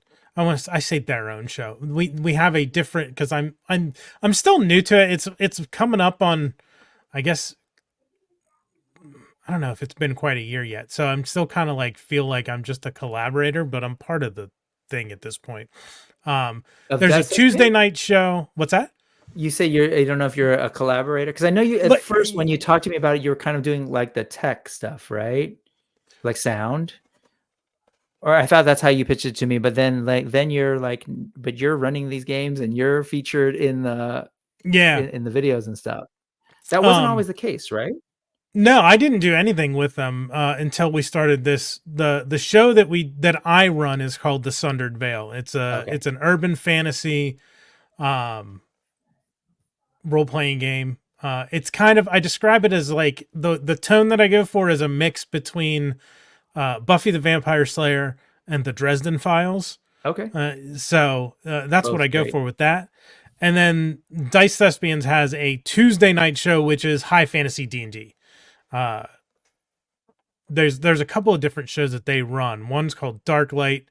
One is Feyblood, I think it was. And they have another one that they just started. I hate to admit, I don't remember the name of it. But we do we do Sundered Veil. We record and then stream the recorded games on Mondays. We're currently between seasons. We are recording season 2 right now. The Tuesday night games that they do live streams. Okay. I just want to give people a sense of, because we mentioned earlier the visuals, like this is super helps me to kind of see like where people are in space and what they're doing. And so you do a lot of this. Players too. Yeah. And again, they're all performers, so they're like totally into character, and they're just so I love this and the graphics and everything. So that is all Shauna. Shauna did all the production on like this is Shauna. Yeah, the look and feel of the stream for that. I had a thought and I don't remember what it was. It went away.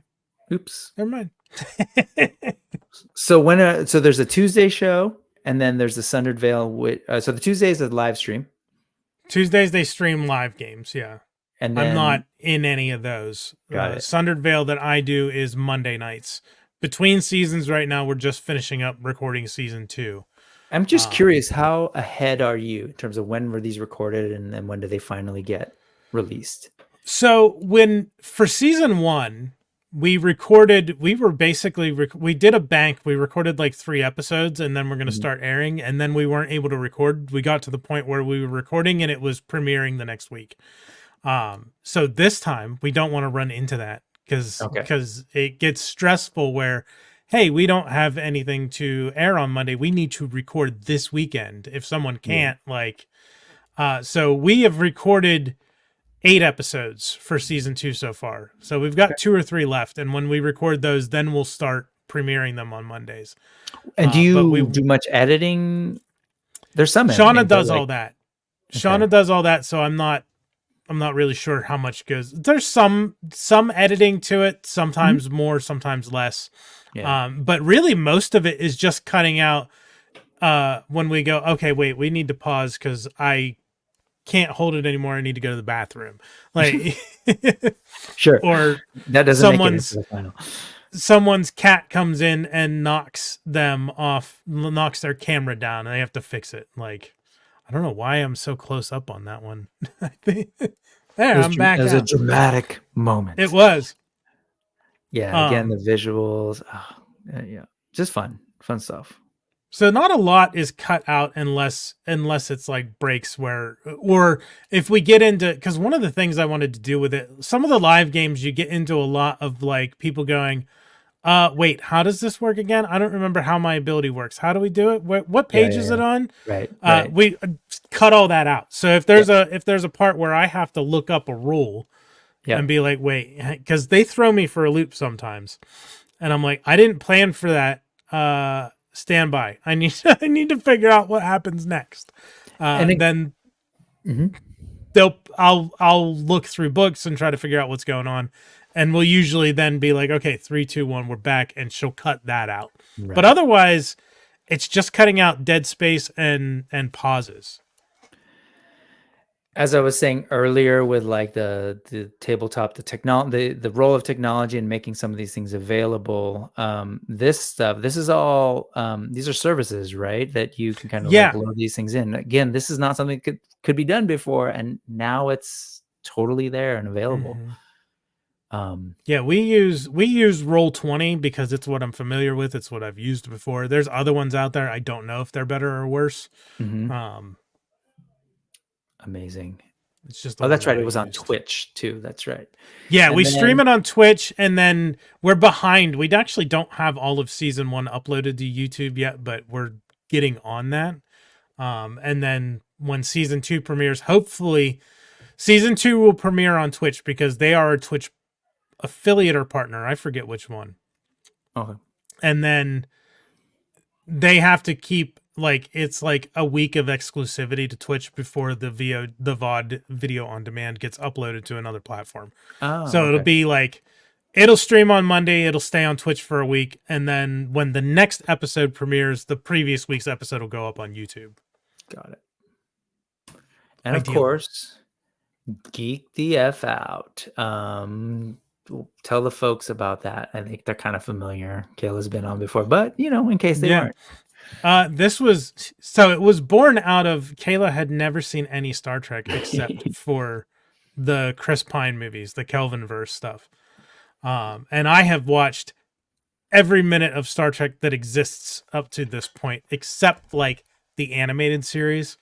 But I need to start watching that because I watched an episode of it and I was actually surprised at how good it was. I just had never watched it before. Yeah. So yeah, we're about to finish season 1 of Star Trek: The Original Series next week. This Thursday. This coming Thursday will be episode 29, which is the last episode of the first season of TOS. And then the following week will be kind of a season 1 wrap-up live stream. And then we'll go right into season 2. Can't believe we've done 29 of these things already. Well, 29 of TOS, and then you took a side route there to go back in time canonically, but then future in time with the rest of the real world to check out Strange New Worlds, which yeah, I was so happy about, because I was just like, I wanted to see Kayla kind of get introduced to the old school like production values and storytelling, and then compare it in the same universe with modern storytelling and, you know, hotness. So yeah, because we got to the menagerie, like, because I was watching season 2 of Strange New Worlds, and I'm like, I can't, like, it doesn't make sense to tell her not to watch it, to like, you got to wait like a year before you can start watching this show. So once we got to the menagerie where we're introduced to Christopher Pike in the original series, and he's in the chair and goes to Talos and all that, like, we know what his fate is. Once we watched that, I was like, now we should be able to start watching Strange New Worlds. Yeah. So she binged the first season, and then we caught up with the second season, and now we're caught up to Strange New Worlds. And then going along with, and whenever Strange New Worlds comes back, we'll do that. She wants to watch Lower Decks, but it just doesn't, it's too much. I told her, you can watch it if you want. I'm not stopping you. But I think you're going to enjoy it more once you've watched all the other stuff. Because a lot of the humor is tied into knowing the rest of Trek. Yeah. Yeah. And then you do, you've then branched out to like other things, other geeky things, movies, TV shows. You know, we were doing some Loki stuff, some Ahsoka stuff. Yep. Is there how do you all decide? Is it just whatever? Yep. Whatever we both are like, we want to do. I don't think there's anything coming up. I'm trying to think of what the next thing that we might cover would be. So right now we're down to pretty much just Trek. I don't remember if there's what's coming out in early next year. It's not Deadpool. That's like, is Deadpool next year or is it? Honestly, I just kind of wait till they pop up and I just go. Yeah, so I don't remember what's next on tap aside from Star Trek, but there will be stuff. Because Trek Retrek was the idea, and then when we were talking about making the channel, we're like, do we want to make it more, like, less focused on just being Trek in case we want to cover other things? And that's how we ended up coming to Geek the F Out as the name rather than just Trek Retrek. And I think that was a great move, because it's like you've got the Star Trek thing, but then you're like, oh, well, let's do other shows and movies. But then also you have the ability to do toys and video games. And so I think it's great. And it's nice to kind of see you guys grow and just branch out and just sort of see where it goes. It's been super fun. You've invited a lot of us to kind of join you all every now and then. And it's been cool to have you guys on. Like, a lot of, especially toy tubers, don't have the outlet to talk about this kind of geeky stuff because of the way YouTube works and the algorithm and whatnot. If you put a video up about, like, it might not help it might hurt your channel more than it helps your channel. So it gives, we've had a couple of people who are like, this is great, I have a place to come and talk about this stuff. Yeah. So it's been fun having everybody on.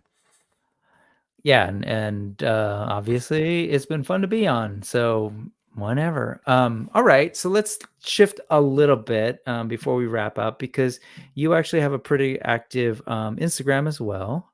And recently, recently you kind of kicked in with, oh wait, where is it? There it is. With the action figures, and you've kind of been highlighting like groups of figures, women characters. It seems like it started out with here, right?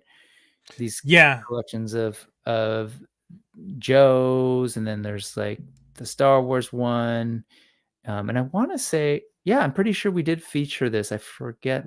Yeah, you did. You covered this on one of your previous BS News segments. I think I had just gotten the Marvel one up. Yep, this was the latest one, and so since then you've had all of these. And is this? Can you tell me more about like this particular series? How did this idea kind of come about? So it initially started with, I'm awful at the social media aspect of it, but I'm like, maybe I should post like at least one thing a day. And then it started with, I just grabbed, what was it? What was the first one? I forget now. It was my own Instagram. But I don't remember which the first, the Joe's. Yeah. because I think I had just got Zorana, and I'm like, I Okay. should just grab all the women and put them together. And I think it might have been one of those weeks where people were talking about McFarlane and people not buying female Yeah. action figures Yeah, of yeah, women yeah. action figures. And I was like, wow. And you might have noticed in the pitch for the D&D, every wave had That's a woman. Yep. women in it, and Mhm. the one page of future options was all full of cool women that could be action figures, like the Seven Sisters and whatnot. Mhm. But yeah, I was just like, I'm just gonna start to highlight women action figures. So I've just been taking, pictures of all the women figures that I have, and putting them And there's a together lot. either by character or series or whatnot. Like this was all the Evelynns that I have, aside from Yeah. like now with Tila, I threw in the Mega Constructs one. With Lynn, I did not. And then Oh poor no. That's, Frosta, there's just one of two Frostas. I don't have a vintage Frosta, so there's just those two. yeah, no, but there's you added Shooter in. Yeah, and then when I got Shooter, I added her into the group. And then I did a little different because I have that Wonder Woman, and I love that Wonder Woman figure. She's on a Masters Classics buck back from. There were a couple of DC releases that used it, and now this I also had some males in here with Batman and Superman in the next couple of pictures on that post, and then Katra, and then all the Tilas. Yeah, and I was just was like, let's just highlight women action figures until I run out. And then just today, I found my Sorceress Staction and the 2000X She-Ra, and I was like, this is going to be today's. That's awesome. Yeah. Oh, that is the Staction. Got it. What was The this? Sorceress she was Wizard World 2004 con exclusive. She's got rooted hair, which is interesting, and she does have an action feature, like her. I'm gonna take her sword out because it'll fly away, and her shield, but she's got a spring. Oh, love it. She's, not super articulated by today's standards because of the 2000X, but she's got rooted hair too, which I don't know if I realized. I don't know if I remembered that, but she's cool. I forget when and where I picked her up, but I got her at some point. Awesome. Well, that pretty much brings us to the end of our news, needless ephemera that we saw. Yeah, it has been a 2000X kind of day. Thanos was posting some 2000X figures as well. And yes, Adam, you missed the AWOC segment as well as the beautiful pictures of our wonderful families. That's all the way at the beginning and over on your channel. But anyway, what were you about to say? Yeah, and Master Universal Toy Hunter's Sorceress that you showed off kind of looked pretty 2000X inspired as well. With the way the headdress was. It looked a lot like this one's. Yeah. Yeah. And you can see my Evelyn is Melina and Tila is Katana customs there on in the second row. Yeah, these are cool. The Mortal Kombat customs. Mortal Kombat. All righty. Where do we go from here? Yes, where do we go from here? Wait, was that? What was that? I think that's a song, and it blanked on me. Okay, because what now in my head, since you've named Buffy earlier, I was thinking, where do we go from here? Sorry. Yeah. Anyways, nerds. Okay. Thank you so much, Johnny, for hanging out. I know it's a little longer, but there's so many geeky, nerdy, wonderful things to talk about. I appreciate you finally being able to join me on the Brick Something channel. I appreciate being here anytime, sir. It was much fun. I enjoyed it. You didn't even have to wear any fun costumes like you normally do. You didn't have to be in the driver's seat doing cool things. Yeah, that's great. Not like doing all the work is fantastic. I just get to sit here and talk about stuff. That's great.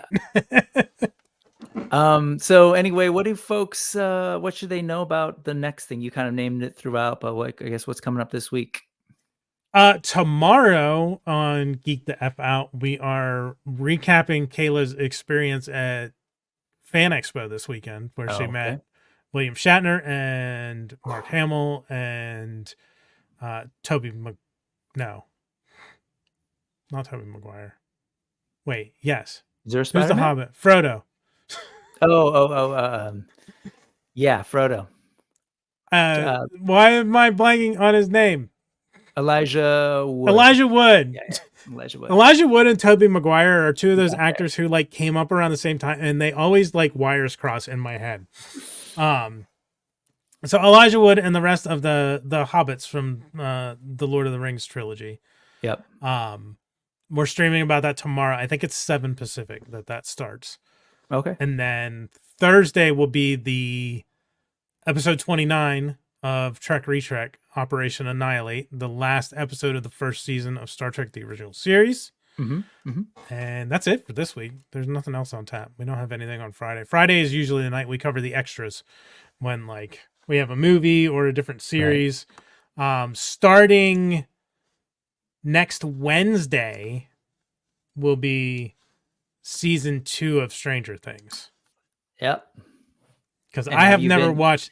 It's the reverse of Star Trek. I've never watched Stranger Things up until this point. Have you been good and not moved ahead, or did you cheat I have again not and just moved no ahead. watching? Okay. I did not cheat this time. Okay. I'll stick with. I'll wait to watch the episode until before we stream about it, rather than binging through, because I think it did hurt the coverage, and even though I had notes, it ended up hurting the coverage in the last few episodes because it wasn't as fresh. Yeah. So I'm gonna wait this time. I won't just notice, but just won't binge the season. Right on. Well, check out brain cell invasion. What? Oh, is there something in the chat? Sorry. What's Star talking about? Hold on. Let's see. Wrap up. What do you got, Star? What's going on? What am I missing? Is it a song by Canvas? Maybe? Or Kansas? Sorry. Where do we go from here? I don't know. Now I'm thinking the only thing that's in my brain now is Sweet Child of Mine. Where do we go now? Oh, that's right. Where do we go, sweet child? Oh, okay. Thank you, Thanos. Thank you for all your help. Nolan, appreciate you. Allison, thank you. The space brain cell invasion. Great episode. Thank you so much, Star. That's what they're talking about. I get it now. Operation. That's what I was like, what are they talking about? Thank you all for hanging out. Really appreciate you. Again, I've got some housekeeping things that have been a little bit delayed, but if you haven't noticed, the channel got monetized, and so there's like the super chats in there and the memberships. I kind of put a pause on. I was designing them. I'm trying to decide: do I go with YouTube memberships? Do I go with Patreon? Do I go with Ko-fi, or do I do none of it at all? If you're a regular subscriber, check out community posts. I'll be asking folks like what they think. But anyway, that's all like stuff that's just blowing me away. I'm just surprised that people even come and watch this. So thank you. In the spirit of Thanksgiving, I want to express my gratitude and appreciation for you all. I hope you're having fun with this stuff. It is now 6:30. There's great things happening. There's Just Shelve It. There's we're a half hour into GDL. So go there. Thank you. Subscribe, like, all those things. Look in the community tab. I'll be announcing some of the things finally for the giveaways and all of that. So yeah, check it out. Anyway, I think that's it. Appreciate you all. Sounds good. I think you've got 2 days off. You continue. Yes, I do. I sadly got to go back to the classroom tomorrow. Hope everyone has a good week. But yeah, that's it. This is where we say goodbye and all those weird things. Goodbye. Peace. Live long and prosper. Yes. The Star Trek one. Next Peace and long.